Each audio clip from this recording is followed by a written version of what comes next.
Capítulo 3 Lição 2. Para que alfabetização financeira?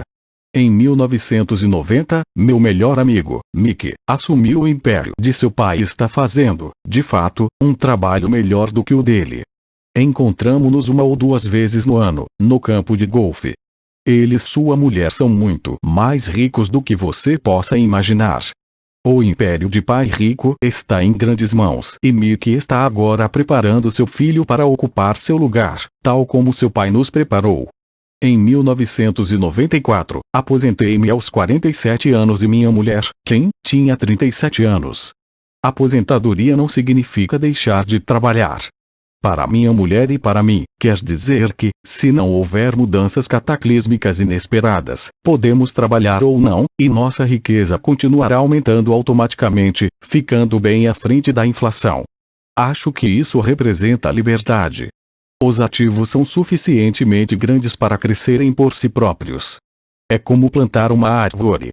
Você a rega durante anos e, então, um dia, ela não precisa mais disso. Suas raízes são suficientemente profundas. Então, a árvore lhe proporciona sombra para seu prazer. Mickey optou por dirigir o império e eu por aposentar-me. Sempre que faço palestras, as pessoas perguntam o que lhes aconselho ou o que elas deveriam fazer. Como começar? Há algum bom livro que eu possa recomendar? O que elas deveriam fazer para preparar seus filhos? Qual é o segredo do sucesso? Como é o segredo do sucesso? Como é que eu ganho milhões? Nessas ocasiões sempre me lembro de um artigo que me deram certa vez. Diz mais ou menos o seguinte: os homens de negócios mais ricos em 1923. Um grupo de nossos maiores líderes e homens de negócios mais ricos participou de um encontro no Hotel Edgewater Beach em Chicago. Entre eles estavam Charles Schwab, presidente da maior siderúrgica independente; Samuel Insull, presidente da maior empresa de energia elétrica; Howard Jobson, presidente da maior empresa fornecedora de gás; e V.R. Kreuger, presidente da International Matchco, uma das maiores empresas da época; Leon Frazier, presidente do Banco Internacional de Compensações Financeiras; Richard Whitney, presidente da Bolsa de Valores de Nova York; Arthur Cotton e Gisele Livermore, dois dos maiores especuladores de ações, e Albert Fall, um membro do gabinete do presidente Harding. 25 anos depois, 9 deles, os listados anteriormente, terminaram como se segue. Schwab morreu sem um centavo, depois de viver 5 anos de empréstimos. Insull morreu falido, em um país estrangeiro. Kreuger e Cotton também morreram falidos. Jobson ficou louco. Whitney e Albert Fall tinham acabado de sair da cadeia. Frazier e Livermore se suicidaram. Duvido que alguém possa dizer o que aconteceu realmente com aqueles homens. Se você olhar a data da reunião, 1923, foi antes do crash da Bolsa de 1929 da Grande Depressão, o que, desconfio, deve ter provocado grande impacto sobre esses homens e suas vidas. O interessante é isto. Hoje vivemos em tempos de mudanças maiores e mais aceleradas do que esses homens vivenciaram. Imagino que nos próximos 25 anos deverão registrar-se altos e quedas comparáveis aos enfrentados por eles. Estou muito preocupado com o fato de que gente demais se preocupa excessivamente com dinheiro e não com sua maior riqueza, a educação. Se as pessoas estiverem preparadas para ser flexíveis, se mantiverem suas mentes abertas e aprenderem, elas se tornarão cada vez mais ricas ao longo dessas mudanças. Se elas pensarem que o dinheiro resolverá seus problemas, receio que terão dias difíceis. A inteligência resolve problemas e gera dinheiro.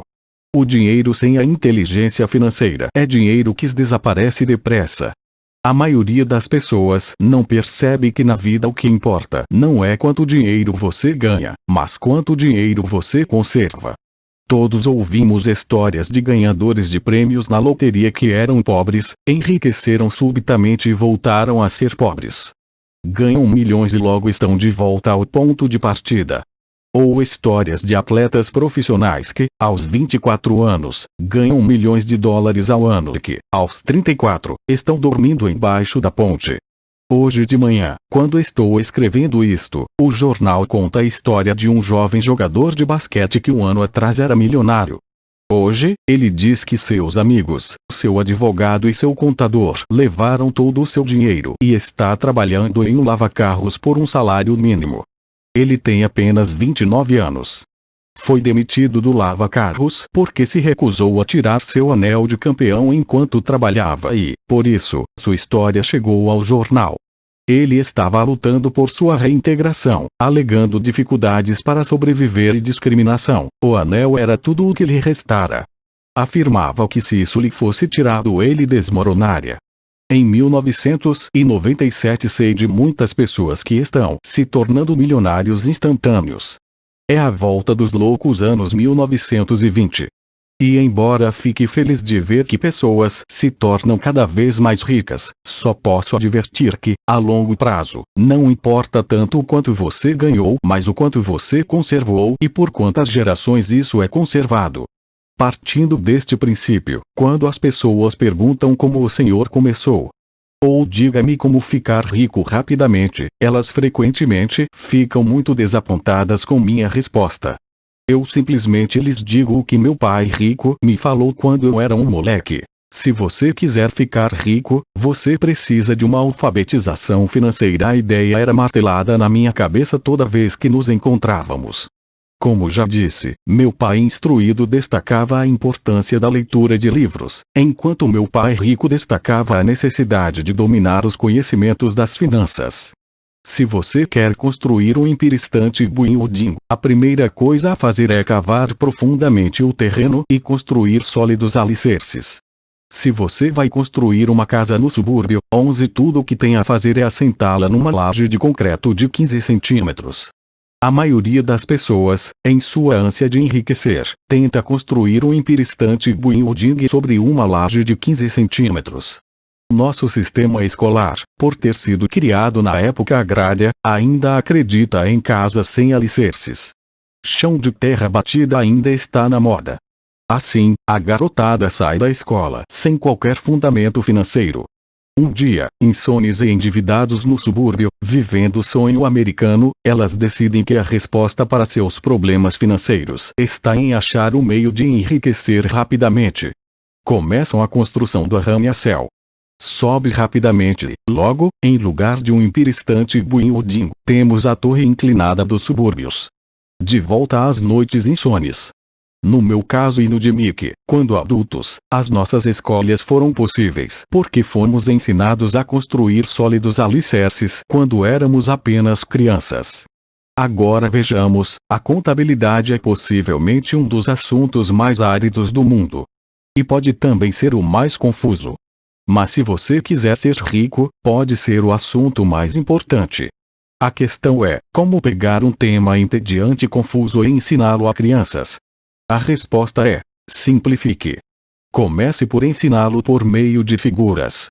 Meu pai rico construiu um sólido alicerce financeiro para Mickey e para mim. Já que éramos apenas crianças, ele criou uma forma muito simples de ensinar. Durante anos ele apenas fazia desenhos e usava palavras. Mickey e eu entendíamos os desenhos simples, o jargão, o movimento do dinheiro e então, anos mais tarde, pai rico começou a incluir números. Hoje, Mickey domina uma análise contábil muito mais complexa e sofisticada porque precisa disso. Ele tem de controlar um império de $1 bilhão. Eu não sou tão sofisticado porque meu império é menor. Contudo, ambos partimos do mesmo alicerce simplificado. Nas páginas que se seguem apresentarei as mesmas figuras simples que o pai de Mickey criou para nós. Embora simples, esses desenhos ajudaram a orientar dois garotos na construção de uma grande riqueza embasada em fundamentos sólidos e profundos. Regra número 1. Você tem de conhecer a diferença entre um ativo e um passivo e comprar ativos.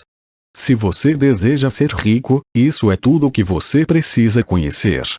É a regra número 1 e é a única regra. Isto pode parecer absurdamente simples, porque não se tem ideia do quanto é profunda. A maioria das pessoas tem dificuldades financeiras porque não conhece a diferença entre um ativo e um passivo.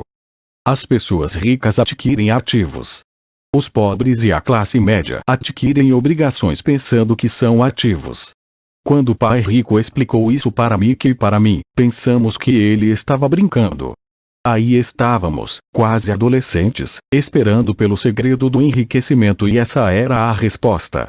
Era tão simples que precisamos parar um longo tempo para pensar a respeito. O que é um ativo? Perguntou Mickey. Não se preocupe agora, disse pai rico. Deixe a ideia amadurecer. Se você puder entender a simplicidade, sua vida terá um rumo e será fácil do ponto de vista financeiro. É simples, por isso é que não se presta atenção. O Senhor quer dizer que tudo o que precisamos conhecer é o que é um ativo, comprá-lo e então ficaremos ricos? Perguntei. Pai rico balançou a cabeça afirmativamente. É simples assim. Se é tão simples, por que é que todos não ficam ricos? Perguntei. Pai rico sorriu. Porque as pessoas não sabem distinguir um ativo de um passivo. Lembro-me de ter perguntado, como é que os adultos podem ser tão ignorantes? Se é tão simples, tão importante, por que todo mundo não procura descobrir a diferença? Pai rico levou apenas alguns minutos para explicar o que eram ativos e passivos. Já adulto tive dificuldade em explicar isso a outros adultos. Por quê? Porque os adultos são mais espertos. Na maioria dos casos, a simplicidade da ideia escapa aos adultos porque eles foram educados de maneira diferente. Eles foram educados por outros profissionais instruídos, como banqueiros, contadores, agentes imobiliários, planejadores financeiros e assim por diante. A dificuldade está em levar os adultos a desaprender, ou em torná-los outra vez crianças. Um adulto inteligente frequentemente se sente diminuído ao prestar atenção em definições simplistas. Pai rico acreditava no princípio se simplifique, estúpido, de modo que ele simplificou as coisas para os dois garotos e deu-lhes uma sólida base financeira. O que provoca confusão. Ou como algo tão simples pode parecer tão enrolado. Porque alguém compraria um ativo que na verdade era uma obrigação? A resposta está nos conhecimentos básicos. Pensamos em alfabetização e não em alfabetização financeira. O que define se algo é um ativo ou é um passivo, não são as palavras. De fato, se você quer ficar realmente confuso, procure as palavras ativo e passivo no dicionário. Sei que um contador pode achar boa a definição, mas para a pessoa média não faz sentido. Mas nós adultos muitas vezes somos orgulhosos demais para admitir que algo não faz sentido. Quando éramos garotos, pai rico falava: o que define um ativo não são as palavras, mas os números. E se você não puder ler os números, você não pode distinguir um ativo de um buraco no chão. Na contabilidade, dizia pai rico, não importam os números, mas o que os números contam. É como as palavras. Não são as palavras. Mas as historias que elas nos contam muitas pessoas leem, mas não entendem muita coisa. É a chamada compreensão da leitura. E todos temos habilidades diferentes no que se refere à compreensão da leitura. Por exemplo, recentemente comprei um novo aparelho de vidro. Junto vinha um manual que explicava como fazer gravações. Tudo que eu queria era gravar meu programa preferido numa sexta-feira à noite. Quase fiquei maluco tentando ler o manual. Nada no meu mundo é tão complexo quanto programar a gravação do vidro. Eu li as palavras, mas não entendi nada. Eu tiro 10 no reconhecimento das palavras, mas tiro 0 na compreensão. E o mesmo acontece com a maioria das pessoas quando se trata de demonstrações financeiras. Se você quer ficar rico, você tem de ler e entender os números. Ouvi meu pai rico repetir isso 1000 vezes. E também aprendi. Os ricos adquirem ativos e os pobres e a classe média adquirem obrigações. Aqui está a maneira de distinguir ativos de passivos. A maioria dos contadores e profissionais das finanças não concorda com as definições, mas esses desenhos simples foram o início de uma base financeira sólida para dois garotos. Para ensinar a pré-adolescentes, pai rico simplificou tudo, durante anos, usando tantos diagramas quanto possível, o menor número de palavras possível e nenhum número. Este é o padrão do fluxo de caixa de um ativo. A caixa de cima é uma demonstração de renda, muitas vezes chamada de demonstração de lucros e perdas. Médio renda e despesas. Dinheiro que entra e dinheiro que sai. O diagrama inferior é um balanço. É chamado de balanço porque representa o equilíbrio entre ativos e passivos. Muitos novatos nas finanças não conhecem a relação entre a demonstração de renda e o balanço. O entendimento desta relação é vital. A principal causa da dificuldade financeira está simplesmente no desconhecimento da diferença entre um ativo e um passivo. E a confusão decorre da definição das duas palavras. Se você quer uma lição de confusão, busque no dicionário as palavras ativo e passivo. Isto pode fazer sentido para contadores formados, mas para as pessoas comuns parece que está escrito em mandarim. 12. Você lê as palavras da definição, mas o entendimento verdadeiro é difícil. Como disse anteriormente, meu pai rico dizia para dois garotos que ativos põem dinheiro no seu bolso. Simpático, simples e útil. Este é o padrão do fluxo de caixa de um passivo. Agora que ativos e passivos foram definidos em diagramas, pode ficar mais fácil o entendimento das palavras. Um ativo é algo que põe dinheiro no meu bolso. Um passivo é algo que tira dinheiro do meu bolso. Isso é o que você realmente precisa saber. Se quer ser rico, simplesmente passe sua vida comprando ativos. Se quer ser pobre ou pertencer à classe média, passe a vida comprando passivos. É o desconhecimento dessa diferença que provoca a maior parte das dificuldades financeiras na vida real. Analfabetismo, tanto de palavras quanto de números, é a base das dificuldades financeiras. Se as pessoas têm problemas com as finanças, existem dados que elas não podem ler, sejam palavras, sejam números. Alguma coisa não está sendo compreendida. Os ricos são ricos porque possuem nível de alfabetização superior ao das pessoas com dificuldades financeiras. Se você quer ficar rico e conservar sua fortuna, é importante ser alfabetizado do ponto de vista financeiro, tanto em palavras quanto em números. As setas nos diagramas representam o movimento do dinheiro ou fluxo de caixa. Números dizem pouco. Palavras também dizem pouco. É a história que conta. Nas demonstrações financeiras, a leitura dos números é a busca pelo enredo, pela história. A história de para onde o dinheiro está indo. Em 80% das famílias, a história financeira é um percurso de trabalho árduo na tentativa de progredir. Não porque não ganhem dinheiro, mas porque passam suas vidas comprando passivos no lugar de ativos. Por exemplo, este é o padrão do fluxo de caixa de uma pessoa pobre, ou de um jovem que ainda mora com os pais. Este é o fluxo de caixa de uma pessoa de classe média. Este é o fluxo de caixa de uma pessoa rica. Todos esses diagramas estão obviamente bastante simplificados. Todos têm despesas de subsistência, necessidade de alimentação, moradia e vestimentas. Os diagramas mostram o fluxo de caixa na vida de pessoas pobres, da classe média e ricas. É esse fluxo de caixa que conta a história. É a história de como a pessoa lida com o dinheiro e o que faz depois que tem o dinheiro em mãos. Comecei apresentando a história dos homens mais ricos dos Estados Unidos porque quis ilustrar a falha no pensamento de tantas pessoas. A falha é considerar que o dinheiro resolverá todos os problemas. É por isso que me arrepio quando ouço as pessoas perguntando como ficar ricas rapidamente. Ou por onde começar. Muitas vezes ouço estou endividado, por isso preciso ganhar mais dinheiro. Porém, mais dinheiro nem sempre resolve o problema. De fato, pode até aumentá-lo. O dinheiro muitas vezes põe a nu nossas trágicas falhas humanas, é como um holofote sobre o que não sabemos. É por isso que, com muita frequência, uma pessoa que tem um ganho súbito de dinheiro, uma herança, um aumento salarial ou um prêmio na loteria, volta rapidamente ao mesmo ponto, ou até pior, ao caos financeiro em que se encontrava antes de receber esse dinheiro. O dinheiro só acentua o padrão de fluxo de caixa que está na sua mente. Se seu padrão for gastar tudo o que ganha, o mais provável é que um aumento de dinheiro disponível apenas resulte em um aumento de despesa.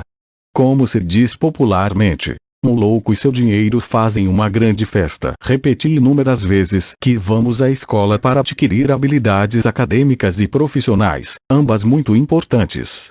Na década de 1970, quando eu frequentava o segundo grau, se alguém fosse bem-sucedido academicamente, quase imediatamente imaginava-se que esse estudante brilhante se tornaria um médico. Muitas vezes nem se perguntava se o jovem desejava ser médico. Era uma pressuposição.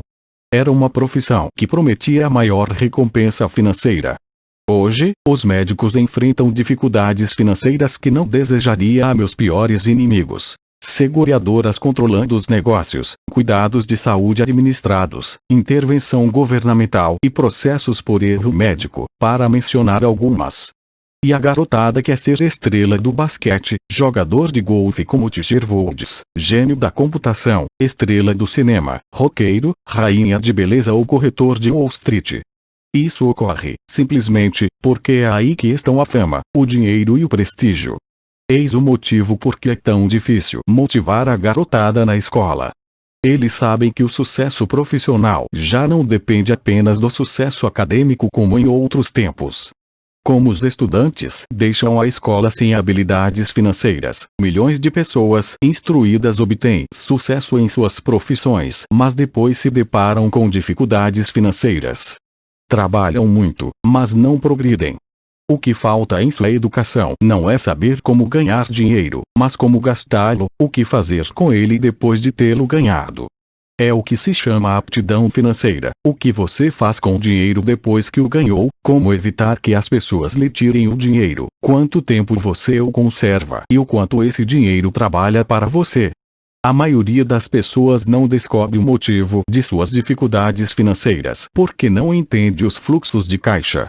Uma pessoa pode ser muito instruída, bem-sucedida profissionalmente e ser analfabeta do ponto de vista financeiro. Essas pessoas muitas vezes trabalham mais do que seria necessário porque aprenderam a trabalhar arduamente, mas não como fazer o dinheiro trabalhar para elas. A história de como a conquista de um sonho financeiro se transforma em um pesadelo financeiro. A visão cinematográfica de pessoas trabalhadoras tem um padrão definido. Recém-casados, jovens altamente instruídos, felizes, mudam-se para um de seus pequenos apartamentos alugados. Imediatamente percebem que estão poupando dinheiro, porque dois podem viver com a mesma despesa de um. O problema é que o apartamento é apertado. Decidem então poupar para comprar a casa de seus sonhos e ter filhos. Eles têm duas rendas e se concentram em suas carreiras. Suas rendas começam a aumentar. E a aumentar, e suas despesas também. A despesa para a maioria, são os impostos. Muitas pessoas pensam que se trata do imposto de renda, mas para grande parte dos americanos o que pesa mais é a Seguridade Social. Para o empregado parece que a contribuição para a Seguridade Social combinada com a do Medicare é de cerca de 7,50%, mas na verdade é de 15%, porque o empregador deve dar uma contrapartida do mesmo montante. Essencialmente, esse é um dinheiro que o empregador não pode pagar a você. Além disso, você ainda paga imposto de renda sobre a quantia deduzida de seus salários para a Seguridade Social. 13 renda essa que você nunca recebeu porque foi transferida na fonte para a Seguridade Social. E seu passivo também aumenta. Isso é visto mais claramente se voltarmos ao caso do jovem casal. Em consequência do aumento de suas rendas, eles resolvem comprar a casa de seus sonhos. Uma vez adquirida, eles pagam um novo imposto, o chamado imposto de propriedade. Então, eles compram um carro novo, novos móveis e novos eletrodomésticos para montar o novo lar. E de repente acordam e a coluna do passivo está atulhada de dívidas hipotecárias e do cartão de crédito. Agora eles estão aprisionados na corrida dos ratos. Chega o primeiro filho. Eles trabalham ainda mais. Mais dinheiro e mais impostos, a chamada escalada da alíquota. Um cartão de crédito chega pelo correio. Eles o usam. Mais despesa. Uma financeira telefona e diz que seu maior ativo, sua casa, teve seu valor aumentado. A empresa oferece um empréstimo de consolidação, porque sua ficha é tão boa, e lhes diz que o mais inteligente a fazer é zerar os altos juros ao consumidor, liquidando seu débito junto ao cartão de crédito. E, além de tudo, os juros pagos sobre a hipoteca imobiliária podem ser deduzidos do imposto de renda. Eles aceitam e zeram os débitos de seus cartões de crédito onerados pelos elevados juros ao consumidor. Eles suspiram aliviados. A dívida com o cartão de crédito está encerrada. Agora suas dívidas de consumo estão somadas à hipoteca imobiliária de sua casa própria. As prestações mensais são reduzidas porque ampliaram o financiamento para 30 anos. É atitude muito inteligente. O vizinho os convida para irem às compras, afinal está começando a liquidação do Memorial Day. 14 Uma chance de poupar algum dinheiro. Eles se dizem: não vamos comprar nada. Só vamos olhar, mas, para a eventualidade de achar uma boa oferta, põe naquele novo cartão de crédito na carteira. Encontro este jovem casal a toda hora. Seus nomes mudam, mas seu dilema financeiro é o mesmo. Eles vêm a minhas palestras para ouvir o que eu tenho a dizer. Perguntam-me: o senhor pode nos dizer como ganhar mais dinheiro? Seus hábitos de compra os levam a buscar mais renda. Eles nem sabem que o problema está na forma que escolheram para gastar o dinheiro que têm. São provocados por seu analfabetismo financeiro e por não entenderem a diferença entre um ativo e um passivo. Raramente os problemas de dinheiro das pessoas são resolvidos com mais dinheiro. A inteligência resolve os problemas. Um amigo meu costuma repetir uma frase para as pessoas endividadas: se você descobre que se enterrou num buraco, pare de cavar. Quando criança, meu pai dizia frequentemente que os japoneses conheciam 3 poderes: o poder da espada, o poder da joia e o poder do espelho. A espada simboliza o poder das armas. Os Estados Unidos têm gastado trilhões de dólares em armamento e, por isso, são a presença militar suprema do mundo. A joia representa o poder do dinheiro. Há uma certa verdade no dito: lembre-se da regra de ouro. Quem tem o ouro faz as regras. O espelho significa o poder do autoconhecimento.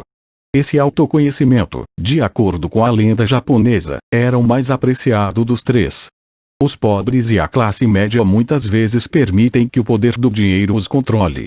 Ao simplesmente acordar e trabalhar mais arduamente, deixando de perguntar-se a si mesmos se o que fazem tem sentido, eles dão um tiro no próprio pé na hora em que saem de casa todos os dias. Por não entendê-lo plenamente, a maioria das pessoas permite que o formidável poder do dinheiro exerça o controle sobre elas. Contudo, o poder do dinheiro é usado contra elas. Se usassem o poder do espelho, teriam se perguntado: isto tem sentido? Com muita frequência, em vez de confiar em sua sabedoria íntima, a maioria das pessoas acompanha a multidão. Fazem apenas o que todo mundo faz. Conformam-se em vez de questionar. Muitas vezes, repetem sem pensar o que lhes foi dito. Ideias como diversifique ou sua casa é um ativo. Sua casa é o maior investimento. Você terá uma redução nos impostos endividando-se, mas consiga um emprego seguro. Não assuma riscos. Diz-se que, para muitas pessoas, o medo de falar em público é maior do que o medo da morte. De acordo com psiquiatras, o medo de falar em público é provocado pelo medo do ostracismo, o medo de aparecer, o medo das críticas, o medo do ridículo, o medo de se tornar um pária. O medo de ser diferente impede que muitas pessoas busquem novas formas de resolver seus problemas. É por isso que meu pai instruído dizia que os japoneses davam o maior valor ao poder do espelho, porque somente quando nós, como seres humanos, nos olhamos no espelho, encontramos a verdade. E a principal razão pela qual as pessoas dizem procure segurança é o medo. Isso vale para tudo: esporte, relacionamento, carreira ou dinheiro. É esse mesmo medo, o medo do ostracismo, que leva as pessoas a se conformarem e a não questionarem opiniões aceitas ou tendências generalizadas. Sua casa é um ativo, faça um empréstimo consolidando suas dívidas e livre-se delas, trabalhe com mais afinco, é uma promoção, algum dia chegou a vice-presidente, poupe quando tiver um aumento, vou comprar uma casa maior, fundos mútuos são seguros, bonecas Tic-Tac e Elmo estão em falta, mas ainda tenho uma reservada para um cliente que não apareceu. Muitos dos grandes problemas financeiros são causados pelo desejo de se acompanhar a maioria e não querer ficar atrás do vizinho. Ocasionalmente, todos nós precisamos nos olhar no espelho e seguir nossa sabedoria interior e não nossos medos. Quando Mick e eu estávamos com uns 16 anos, começamos a ter problemas na escola. Não éramos maus garotos. Apenas começamos a nos distanciar da maioria. Trabalhávamos para o pai do Mick depois das aulas e nos fins de semana. Muitas vezes, Mick e eu passávamos horas depois do trabalho sentados junto do seu pai enquanto este se reunia com diretores de banco, advogados, contadores, corretores, investidores, gerentes e empregados.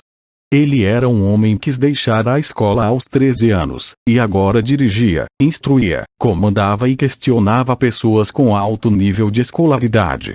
Elas acorriam a seu chamado e se preocupavam quando ele não as aprovava. Esse era um homem que não tinha acompanhado a multidão, um homem que pensava por si próprio e detestava as palavras "temos de fazer assim, porque todos fazem assim". Ele também odiava ouvir "não é possível". Se você quisesse levá-lo a fazer alguma coisa, bastava dizer "acho que o senhor não consegue isso". Mick e eu aprendemos mais assistindo a essas reuniões do que em anos de escola, incluindo a faculdade. O pai de Mick não tinha uma instrução formal, mas tinha conhecimentos financeiros e, em consequência, era bem-sucedido. Ele costumava repetir para nós: uma pessoa inteligente contrata pessoas mais inteligentes do que ela mesma. Portanto, Mick e eu tínhamos o privilégio de passar horas ouvindo e, no processo, aprendendo com pessoas inteligentes. Mas, por causa disso, Mick e eu não podíamos acomodar-nos ao dogma padrão que nossos professores pregavam. E isso criava problemas. Sempre que um professor falava: se vocês não tirarem boas notas, vocês não se sairão bem no mundo real, Mick e eu franzíamos as sobrancelhas. Quando nos diziam para seguir as normas e não nos desviarmos das regras, víamos por que esse processo de ensino desestimulava de fato a criatividade. Começamos a entender por que Pai Rico nos dizia que as escolas se destinavam a formar bons empregados em lugar de bons empregadores. De vez em quando, Mick e eu perguntávamos a nossos professores como se aplicava na prática o que estávamos estudando, ou por que não estudávamos o dinheiro e como ele funcionava. Esta última pergunta era muitas vezes respondida com a afirmação de que o dinheiro não era importante, que se nós tivéssemos uma educação excelente, o dinheiro viria atrás. Quanto mais sabíamos sobre o poder do dinheiro, mais nos distanciávamos de nossos mestres e colegas. Meu pai instruído nunca me pressionava em relação às notas. Muitas vezes me perguntei por quê. Ele, porém, começou a discutir sobre dinheiro. Com 16 anos, já tinha provavelmente uma base de conhecimento sobre dinheiro melhor do que minha mãe e meu pai.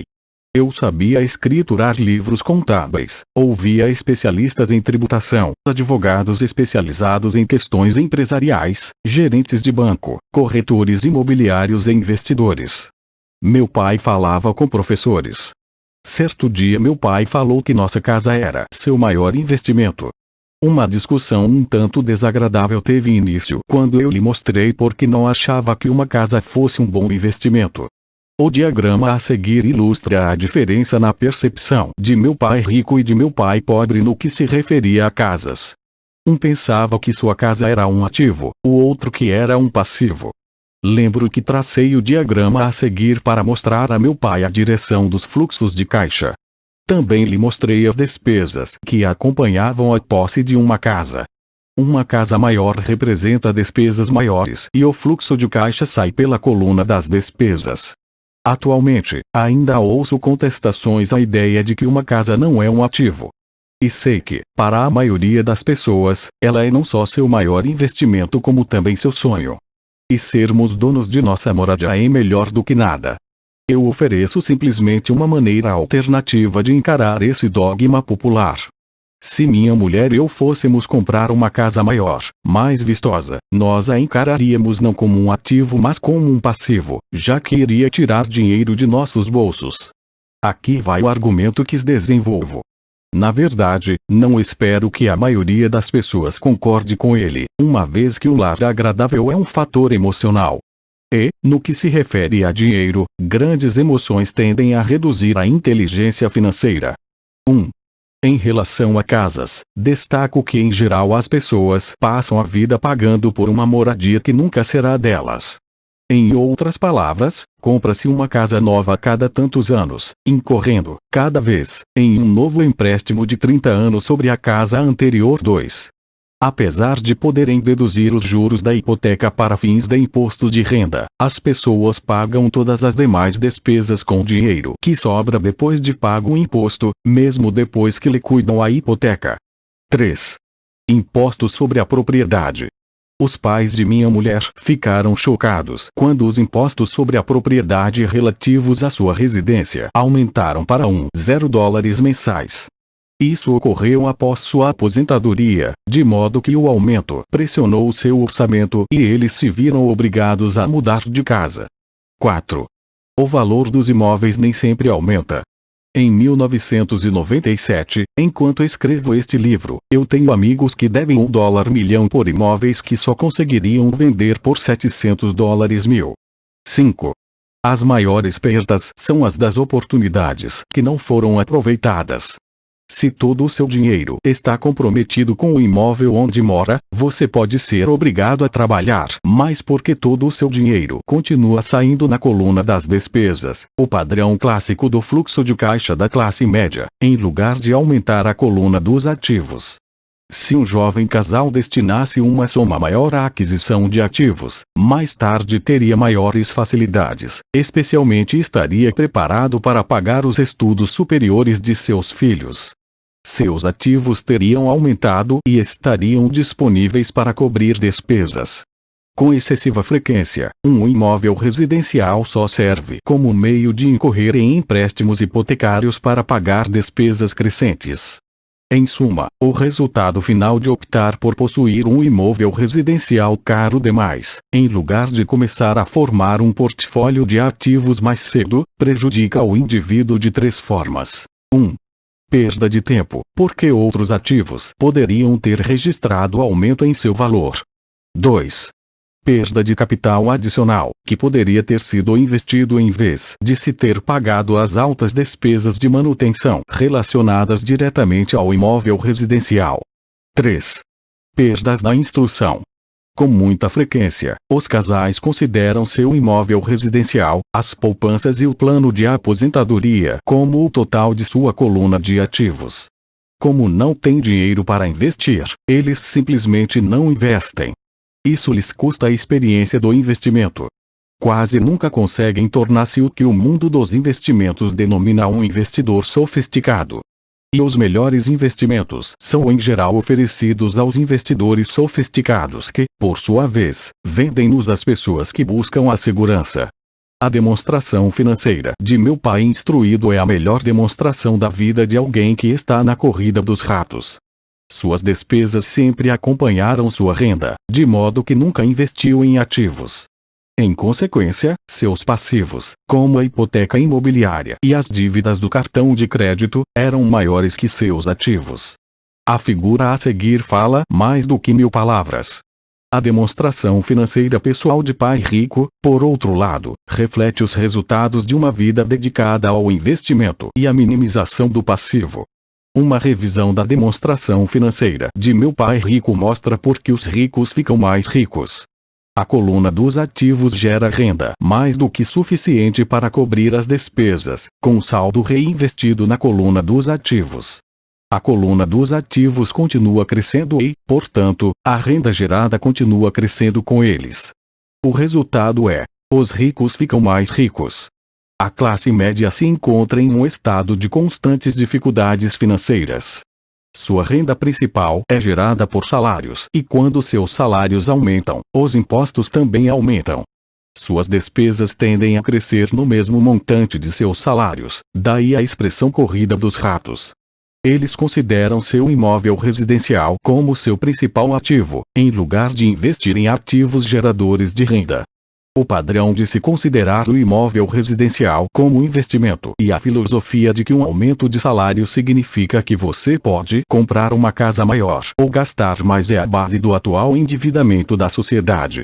Este processo de despesa crescente faz com que as famílias se endividem mais e tenham mais incerteza financeira, mesmo quando progridem no emprego e recebem aumentos salariais regulares. Esta é uma vida muito arriscada decorrente da precária instrução financeira. A maciça perda de empregos de década de 1990, ou do downsizing das empresas, trouxe à luz a instabilidade financeira da classe média. De repente, os planos de pensão das empresas estavam sendo substituídos por planos 401k. 15. A Seguridade Social está obviamente com problemas e não pode ser considerada uma alternativa de aposentadoria.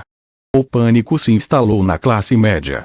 O bom, nestes dias, é que muitas dessas pessoas reconheceram esses problemas e começaram a aplicar em fundos mútuos.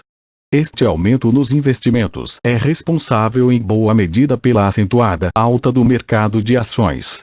Hoje, mais e mais fundos mútuos estão sendo criados em resposta à demanda da classe média. Os fundos mútuos são populares porque representam segurança.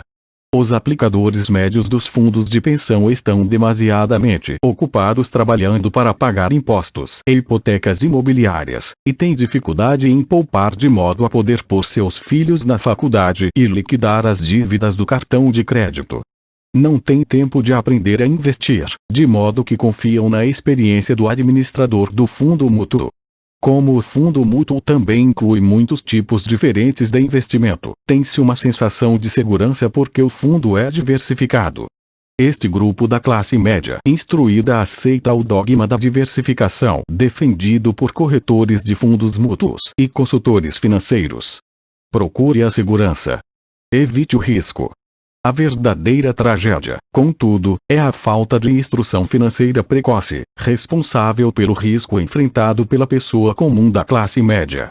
A razão é que precisam procurar a segurança porque uma situação financeira é, na melhor das hipóteses, precária. Seus balanços não fecham. Estão atulhados de passivos, sem verdadeiros ativos para gerar renda. Em geral, sua única fonte de renda é o contra-cheque. Seu modo de vida depende totalmente do empregador. Sendo assim, quando os verdadeiros negócios de sua vida aparecem, essas mesmas pessoas não podem aproveitar a oportunidade. Elas devem procurar a segurança, porque estão trabalhando muito, pagando impostos máximos e assoberbadas de dívidas. Como disse no início da sessão, a regra mais importante é conhecer a diferença entre um ativo e um passivo. Uma vez que você consiga entender a diferença, concentre seus esforços na compra exclusiva de ativos geradores de renda. Essa é a melhor maneira de dar o primeiro passo para se tornar rico. Continue fazendo isso e sua coluna dos ativos crescerá. Concentre-se em reduzir passivos e despesas. Isso aumentará o dinheiro disponível para continuar aumentando a coluna dos ativos. Logo, a base de ativos será tão profunda que você poderá permitir-se olhar para investimentos mais especulativos. Investimentos que podem ter retornos que variam de 100% ao infinito. Investimentos em que $5.000.000 podem se transformar rapidamente em $1 milhão ou mais. Investimentos que a classe média considera demasiado arriscados. O investimento não é arriscado. É a falta de simples inteligência financeira, a começar pela alfabetização financeira, que leva o indivíduo a ser muito arriscado. Se você fizer o que as massas fazem, você estará na seguinte situação. Como empregado possuidor da casa própria, seus esforços no trabalho em geral resultam no seguinte: 1. Você trabalha para alguém. Os esforços e o sucesso da maioria das pessoas assalariadas ajudarão a garantir o sucesso, o enriquecimento e a aposentadoria do dono da empresa e de seus acionistas. 2. Você trabalha para o governo. O governo fica com uma parte de seu contra-cheque, antes mesmo que você veja o dinheiro. Ao trabalhar mais, você simplesmente aumenta o montante de impostos que o governo arrecada. A maioria das pessoas trabalha de janeiro a maio apenas para o governo. 3. Você trabalha para o banco. Depois dos impostos, sua maior despesa é, em geral, a hipoteca imobiliária e a conta do cartão de crédito. O problema decorrente de simplesmente trabalhar mais é que cada uma dessas três parcelas leva consigo uma parte maior de seu esforço. Você precisa aprender a fazer com que seus maiores esforços beneficiem diretamente você e sua família. Uma vez que você decidiu cuidar de seus próprios problemas, como determinar seus objetivos, é necessário, em geral, dedicar-se à sua profissão e usar os salários recebidos para financiar a aquisição de ativos. À medida que os ativos crescem, como medir a extensão de seu sucesso? Quando alguém percebe que está rico, que tem fortuna. Da mesma maneira que tenho minhas definições de ativos e passivos, também tenho minha própria definição para a riqueza. Na verdade, eu a tomei emprestada de alguém chamado Buckminster Fuller. Alguns o consideram um charlatão e outros um gênio vivo. Anos atrás ele criou uma UE entre os arquitetos ao solicitar a patente para algo chamado um domo geodésico. Mas, ao fazer isso, ele também falou algo sobre a riqueza. Parecia à primeira vista muito confuso, mas depois de relê-lo algumas vezes começou a fazer sentido. A riqueza é a capacidade de uma pessoa sobreviver tantos dias a mais, ou, se eu parar de trabalhar hoje, por quanto tempo poderei sobreviver? Ao contrário do patrimônio líquido, a diferença entre ativos e passivos, que frequentemente está repleta com lixo caro e as opiniões de pessoas sobre o valor das coisas, esta definição cria a possibilidade de desenvolver uma mensuração verdadeiramente acurada. Poderia assim medir e saber realmente em que pé estou em termos de meu objetivo de tornar-me financeiramente independente. Embora o patrimônio líquido frequentemente inclua ativos que não geram dinheiro, como objetos comprados e agora abandonados no canto da garagem, a riqueza mede quanto dinheiro seu dinheiro está gerando e, portanto, sua sobrevivência financeira. A riqueza é a medida do fluxo de caixa gerado pela coluna dos ativos em comparação com a coluna das despesas. Vejamos um exemplo. Digamos que o fluxo de caixa da minha coluna de ativos gere $1.000 por mês, e que eu tenha despesas mensais de $2.000. Qual é a minha riqueza? Voltemos à definição de Buckminster Fuller. Usando essa definição, quantos dias para frente posso sobreviver? Consideremos um mês de 30 dias. Por essa definição, eu tenho um fluxo de caixa suficiente para meio mês. Quando eu tiver alcançado um fluxo de caixa gerado por meus ativos de $2.000, então eu serei abastado. Ainda não estou rico, mas sou abastado. Agora eu tenho uma renda gerada por ativos, a cada mês, que cobre totalmente minhas despesas mensais. Se eu desejo aumentar essas despesas, preciso primeiro aumentar o fluxo de caixa gerado por meus ativos para manter esse nível de vida. Observe que nesse ponto eu não dependo mais de meu salário. Eu me concentro com sucesso em construir uma coluna de ativos que me tornou financeiramente independente. Se eu largar meu emprego hoje, eu poderei cobrir minhas despesas mensais com o fluxo de caixa gerado por meus ativos. Meu próximo objetivo poderia ser empregar o excedente de meu fluxo de caixa no reinvestimento, em mais ativos. Quanto mais dinheiro for destinado para a coluna dos ativos, mais esta crescerá. Quanto mais meus ativos crescerem, mais aumentará meu fluxo de caixa. E enquanto eu mantiver minhas despesas menores do que o fluxo de caixa gerado por esses ativos, eu me tornarei mais rico, com mais e mais fontes de renda além de meu trabalho físico. Enquanto este processo de reinvestimento continuar, estarei no caminho do enriquecimento. A verdadeira definição de riqueza depende de quem a define. Você nunca poderá ser rico demais. Lembre desta observação simples. Os ricos compram ativos. Os pobres só têm despesas. A classe média compra passivos pensando que são ativos. E como eu cuido dos meus negócios? Qual é a resposta? Ouça o fundador do McDonald's.